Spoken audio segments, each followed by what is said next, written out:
Hi, this is Dr. Simcha Shapiro in Israel. You know, a lot of people have been asking me a lot of questions lately about Corona.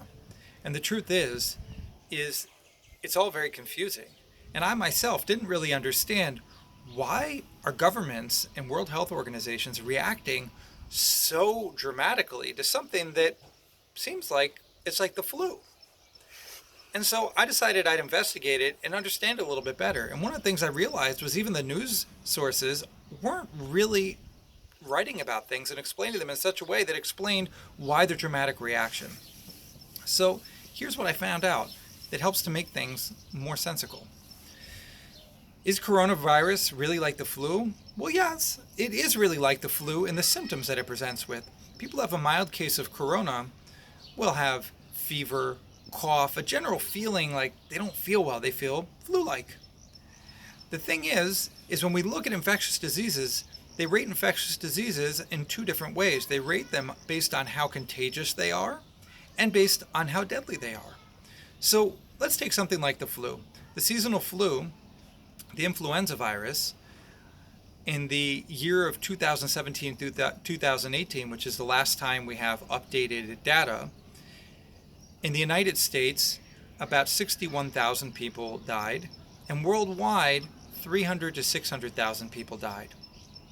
Now, let's compare that to the coronavirus. The coronavirus is about 2 to 3 times more contagious than the flu.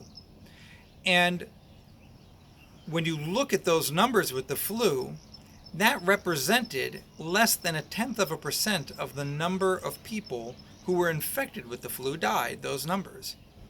So the coronavirus, 1 to 3% of the people who get it die. That means that the coronavirus is twice as contagious and somewhere between 10 and 30 times as deadly. That means the overall impact, if you take those two numbers together, that the coronavirus should be somewhere between 20 and 60 times as impactful as the flu. Now let's take those to the numbers of 2017, 2018. That means if we take the middle, not 20 and not 60, let's take 40%, the middle, 40 times.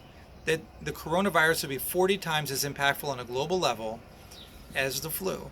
That means in the United States, about 2.5 million people could potentially die from coronavirus, and between 12 and 24 million people worldwide.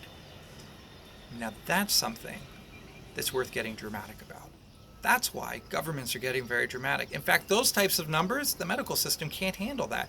That's just the number of people who die from it. But many times that number of people could have very severe illness that they'll recover from, and they would require hospitalization. That's why when we look at a country like Italy, which were not very aggressive with their measures, what happened was the coronavirus spread very quickly, and their medical system is completely paralyzed and overwhelmed trying to deal with it, and the entire country and all the school system, the entire economy is shut down. The rest of the world is looking at that and saying, we don't want that to happen to us. And that's why governments and World Health Organizations are taking such dramatic measures. This isn't a joke. It's not a government conspiracy. Every health organization locally, based on their government's decisions, are updating recommendations almost daily about what to do. It's very important to check on those recommendations and listen to them. If they recommend quarantine, this is not a joke. Do it. Because today, in our world today, we have something that we've never had before any time in history. Between the cooperation between the World Health Organization and local health organizations, and cooperation and communication between governments and technology, we have the ability to do something we've never been able to do with this type of outbreak before. We have the ability to slow its spread and hopefully mitigate the impact worldwide. But it requires the cooperation, not just of governments, but of its citizens. It requires your cooperation and my cooperation.